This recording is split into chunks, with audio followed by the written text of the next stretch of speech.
wasomi mko hapa, Seneti imetengeneza siku yenye itakuja hapa kuchukua maoni yenu kuhusu gold mining.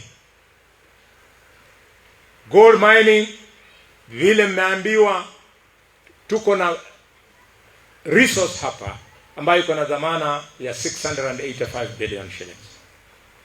Sasa wazungu venyanga bize bamukadirize khalakho shilingi 1000 milioni 100 usaine khurero bandu beru bahaminywi khubarekera hano biyanje muno ne bali imali. Please, I'm the only man remaining standing. Governor wakulwa, MPs wakulwa, woman MP wakulwa, MCS the same. Nalula the MCS bari ya kuita mali. Let me tell you, ye gold year yamalaba kaba kukaveru will only be exploited Lumumba way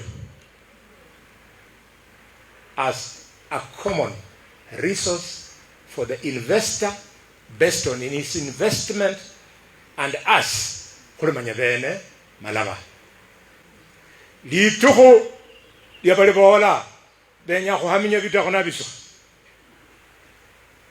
mulimanya muri. And I want to make it very clear. We are ready. Bandu bahwega. Bandu bahsona tirish. Bandu basat people abana. We are ready. We will not run away. Kuliza kupana. Baka history ya andikwa. Khaluare ya khutana kayanga. Shukunya la kuhaminya bita kona biso chikiranya saya wako ay mali ya balanganga. Ifesa ta. Bana bahanu bakula mituka, bana bahanu bayomba khatsenzo sibiri kana kuti bantu bakwaso out of gold mining. Chairman weru nakhana khaba coach weru Daud Iramoya. Jeff, those are the children I'm fighting for. I have had my days. Lumumba, you have had your days.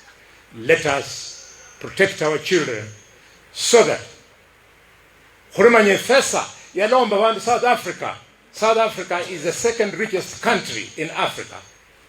Khwenyanga izabuye khalwale nende governor zakumbaka the gold mining city of Kakamega out of those billions of shillings.